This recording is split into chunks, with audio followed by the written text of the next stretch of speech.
Bilan de l'an 1 et demi du troisième mandat anticonstitutionnel d'Alassane Ouattara en Côte d'Ivoire. Une catastrophe totale. Première partie. Mais vous savez, moi j'ai toujours la constitution de la Côte d'Ivoire dans ma poche. J'espère que je ne vais pas déranger votre micro. Mais vous savez, la constitution est là. À la suite de nombreux trépatouillages de la constitution ivoirienne, en harmonie et avec le ferme et indécent soutien d'Emmanuel Macron, Alassane Ouattara s'est octroyé, selon lui par devoir, alors même qu'aucun article de la Constitution ne lui autorise, un troisième mandat présidentiel, après la mort subite de son candidat fragile, le Premier ministre Amadou Gon Coulibaly. Je ne voudrais pas rentrer dans ces faux débats de Constitution. La Constitution est votée par le peuple. Et qui a proposé Constitution? C'est bien Alassane Ouattara pour la Troisième République. Donc qui peut se dire, targuer de connaître cette Constitution mieux que moi? Qui peut dire qu'elle connaît? Qui a signé le décret pour envoyer la Constitution pour la soumettre au vote des Ivoiriens? C'est bien moi. Alors les gens, ils peuvent bavarder. Mais moi, je suis un croyant. Je crois que chacun de nous a son destin. Et on ne peut pas fuir son destin. La Côte d'Ivoire est maintenant un grand pays. Un pays stable. Un pays sur la voie d'un développement encore plus accéléré. Avec une équipe de jeunes ici, tout autour, en face, à côté, derrière moi, devant moi, qui sont prêts à prendre la relève. Mais si les uns et les autres savaient combien d'années il m'a fallu pour préparer Amadou Gon Coulibaly, on ne peut pas préparer un successeur en 4 semaines ou en 2 ou 3 mois. Donc c'est un sacrifice que je fais. Je veux que ce soit clair. Pour moi, c'est un sacrifice parce que je veux laisser le meilleur à la Côte d'Ivoire. La Côte d'Ivoire n'étant pas une monarchie ni la propriété d'un parti politique, on ne peut guère comprendre que ce tyran, injuriant tout le peuple ivoirien, affirme devant la planète qu'aucun autre de ses concitoyens n'était qualifié et ne pouvait valablement prétendre à la magistrature suprême, à l'exception faite de sa personne bien évidemment. Je suis donc surpris que le président Ouattara, depuis le 6 août dernier, ait décidé, en tout cas, pour des raisons que je juge personnelles, de mettre la Côte d'Ivoire dans un tel état. La vie de la Côte d'Ivoire ne se résume pas au RHDP. Nous ne sommes pas tous RHDP.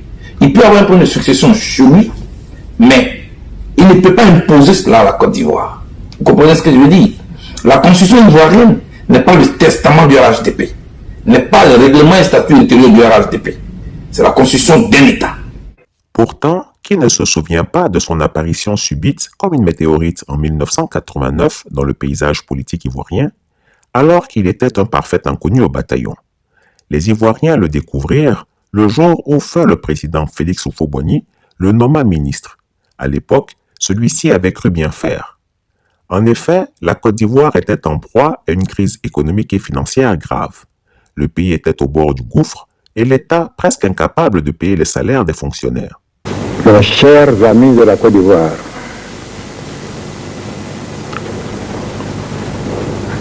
c'est avec beaucoup de peine, croyez-moi,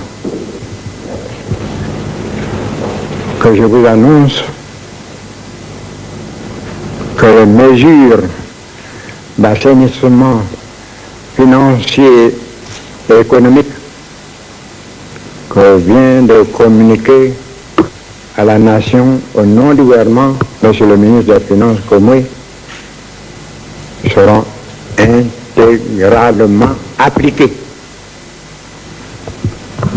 Comme ça a été avec le même pincement de cœur qu'il y a quelques semaines, j'ai déclaré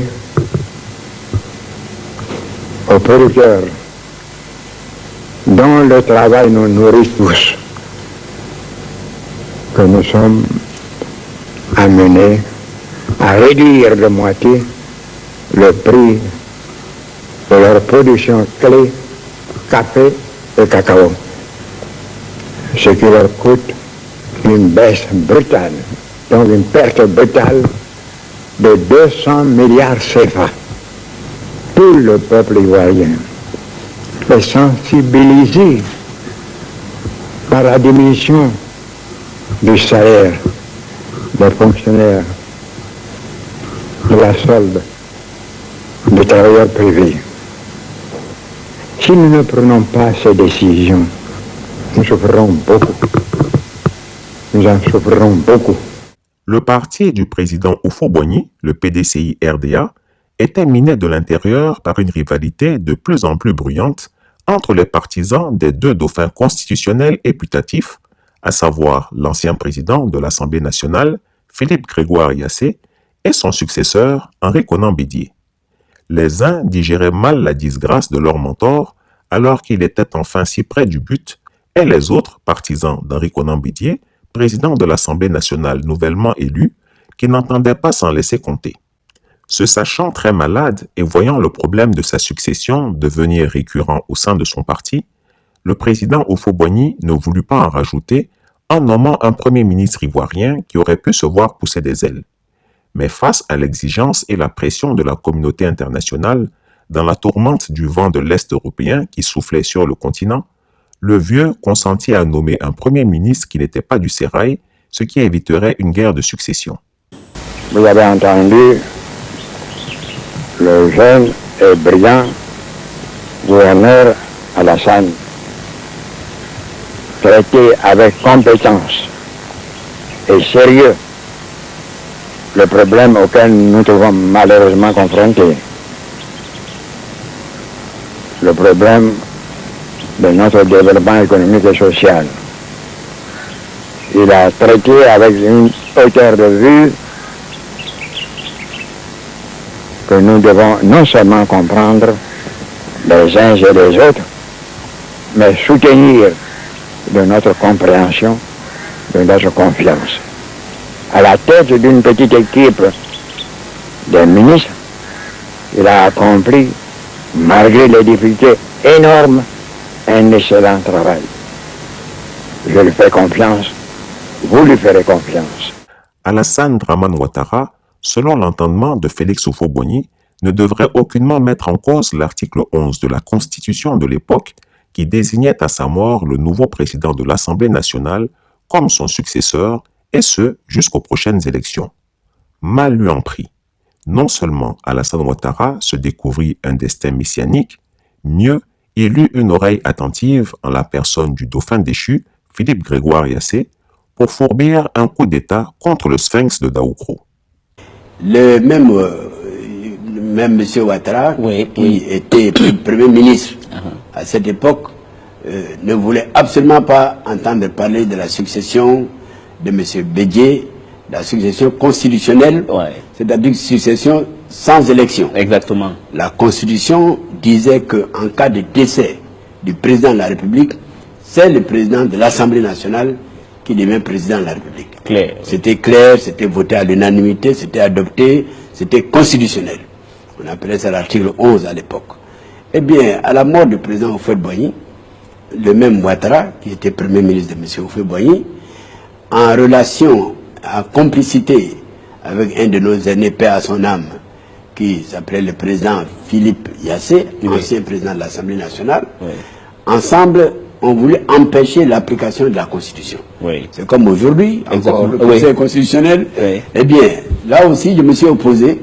Et puisque j'étais secrétaire général du PDCI, nous avons réussi, avec les membres du bureau politique et tous les militants, à dire c'est l'application de la Constitution ou rien. D'accord. Et nous avons réussi à imposer, à faire appliquer la Constitution, et nous avons fait une transition pacifique et sans effusion de sang. La suite, on la connaît. Ce fut le début de la descente aux enfers de notre mère patrie, la Côte d'Ivoire. Le ver étant désormais dans le fruit et le poisson pourrissant par la tête, on assista à une lutte sans merci des élites politiques du pays pour le pouvoir d'État, ce qui engendra un boycott actif et le premier coup d'État de son histoire. Un flot incessant d'instabilité s'ensuivit. Rébellion, crise post- et préélectorale, etc. de sorte que la Côte d'Ivoire ne connut jamais une passation de pouvoir apaisée jusqu'à ce jour. Dr Alassane Dramane Ouattara est le père de la rébellion, donc vous partez, ça vous l'avez dit quelque part. Vous soutenez toujours qu'il est le père de la rébellion? Oui, je peux vous le prouver, si vous le permettez. Vous voyez, nous disons les choses avec des preuves. Vous voyez ici, pour la première fois, on donne l'honneur de dire, nous n'affirmons pas les choses gratuitement. Je dis très bien qu'Alassane Dramane Ouattara est le père de la rébellion parce que le RDR et le Patriote ont voulu cacher cela aux Ivoiriens. Quand vous voyez le Patriote de juin 2003, vous voyez à la une affiche précise avec le cortège du président Ouattara, n'est-ce pas, et le garde du corps à la droite qui n'est pas mentionné. Mais ce garde du corps, avec justement la photo, qui a été donc, je dirais, tout à fait réduite, pour ne pas que la supercherie soit découverte, c'est bien celui-là qui apparaît clairement. C'est lui, le chef Modibo Drabé, qui se retrouve là, à côté de Soroguium, comme étant aujourd'hui garde-corps également, et chef comme Sud, je ne sais pas, par rapport au découpage de la rébellion. Alors, c'est les mêmes tentacules. Regardez très bien. C'est ce que vous employez aujourd'hui. Regardez, vous voyez Thiophozier ici. Vous voyez Thiophozier, garde-corps d'Alassane Dramane Ouattara, au cours des meetings, ça c'est en avril 2000, sous la transition, et qui se retrouve aujourd'hui dans la rébellion. Le ver étant dans le fruit, disais-je, Alassane Ouattara sera successivement, en 2010, un candidat à titre exceptionnel par la force de l'article 48 de la Constitution. Un espoir en revanche justement en Côte d'Ivoire. Le président Gbagbo a accepté l'accord de paix de Pretoria et en particulier l'une de ses clauses les plus sensibles, la participation à l'élection présidentielle d'octobre du principal opposant Alassane Ouattara. Jusqu'à présent, ce dernier était récusé en raison de ses origines burkinabées. Pour l'élection présidentielle d'octobre 2005, conformément à la lettre du médiateur sud-africain, les candidats présentés par les partis politiques signataires de l'accord de Marcoussis sont éligibles. En conséquence, M. Alassane Dramane Ouattara peut, s'il le désire, présenter sa candidature à l'élection présidentielle d'octobre 2005. Puis, en 2015, un candidat par décision jurisprudentielle du Conseil constitutionnel. La Côte d'Ivoire est en train de rebondir, mais il suffirait d'une décision de justice malheureuse, une seule, mais bien relayée par la presse et par Internet pour briser cet élan.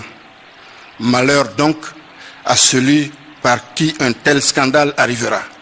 Et enfin, en 2020, un candidat par cas de force majeure. Troisième point, vous me posez la question de la Côte d'Ivoire. La Côte d'Ivoire, il y a un président qui s'exprime, qui dit « je ne ferai pas de troisième mandat ». Je crois, moins de 10 minutes après, je m'exprime sur les réseaux pour dire « formidable, c'est historique ». Ce que fait Ado. Il se trouve que le candidat décède pendant la campagne. J'ai eu moi-même, comme vous le savez, puisque ça a été public, j'ai fait le maximum pour qu'un autre candidat intervienne. Je ne suis pas en charge du parti qui a proposé le candidat. Et donc, il a été dans une circonstance un peu exceptionnelle que vous avez vécue de plus près que moi, mais entre guillemets, et je ne peux pas lui reprocher d'avoir perdu celui qui était un ami, qui était son Premier ministre et qui avait vocation à être le candidat à l'élection, mais il l'a remplacé, c'est lui qui a été réélu. Et dans ce cas-là, il n'a pas pu tenir son engagement. Cependant, en 2020, les faits ont immédiatement donné tort à Alassane Ouattara, car à l'annonce de l'ouverture de la campagne présidentielle, 44 candidats ivoiriens, et non des moindres, se sont lancés à l'assaut du palais présidentiel, parmi lesquels des ténors ayant occupé avant lui la plus haute fonction au sommet de l'État, à savoir Henri Konan Bédié, président de la République de 1993 à 1999, et Laurent Gbagbo, président de la République de 2000 à 2010. D'autres personnalités ont aussi occupé des fonctions élevées au sein de l'appareil étatique que sont Pascal Affi-N'Guessan, qui fut Premier ministre de 2000 à 2003, Mamadou Koulibaly, qui fut président de l'Assemblée nationale de 2001 à 2010, Guillaume Kegbafori Soro, qui fut Premier ministre de 2007 à 2012, puis président de l'Assemblée nationale de 2012 à 2019. C'est dire que contrairement aux allégations farfelues de l'octogénaire supermenteur, qui se prétend le plus intelligent de tous les Ivoiriens, alors que ce pays a longtemps vécu et vivra encore longtemps sans lui. La Côte d'Ivoire regorge d'hommes et de femmes pétris de valeurs et de compétences bien supérieures, mais aussi rompus dans l'art de la gestion de l'État. qu'ils arrêtent de créer la violence. Mais voyez-vous, la Constitution, elle a été votée par le peuple, ça veut dire par chacun de nous. Mais le 31 octobre, mais allons-y aux élections. Et le peuple de Côte d'Ivoire choisira. On n'a pas besoin d'aller mettre des troncs d'arbres, de casser des bus, de brûler des maisons pour empêcher quelqu'un d'être candidat. Vous savez pourquoi ils font ça? Ils ont peur. Ils ont peur. Oui, parce qu'ils savent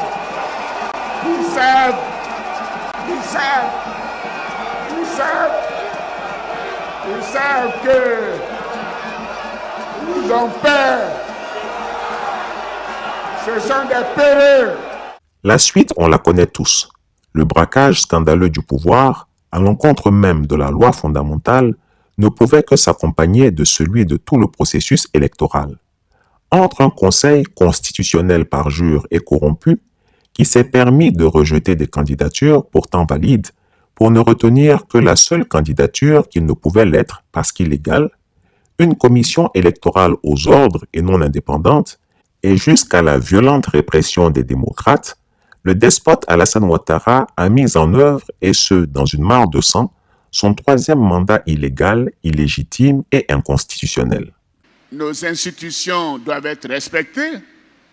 Si la CEDEAO, l'Union africaine et l'ONU respectent nos institutions, mais quand même, si nous, Ivoiriens, ne voulons pas respecter nos institutions, quelle image nous voulons donner du monde à l'extérieur, de la Côte d'Ivoire à l'extérieur? Donc, les institutions doivent être respectées. Leurs décisions doivent être respectées. Par souci de discrétion. Et aussi, compte tenu du serment qu'ils ont prêté, ils ne peuvent pas dire publiquement un certain nombre de raisons de leur décision. Alors certains profitent pour broder, voilà, on m'a éliminé, alors qu'on ne devait pas les éliminer, mais alors que personne ne les connaît. Non, mais vraiment, c'est quand même dramatique, c'est dramatique. On dit, il y avait 44 personnes, comment ça se fait qu'il n'y ait que 4 qui aient été retenus? Mais parce que les 40 ne faisaient pas l'affaire. Ils ne remplissaient pas les conditions. On parle de parrainage, mais c'est à les 3 grands partis, le RHDP, le PDCI et le FPI, qui ont demandé le parrainage pour éliminer les candidatures fantaisistes.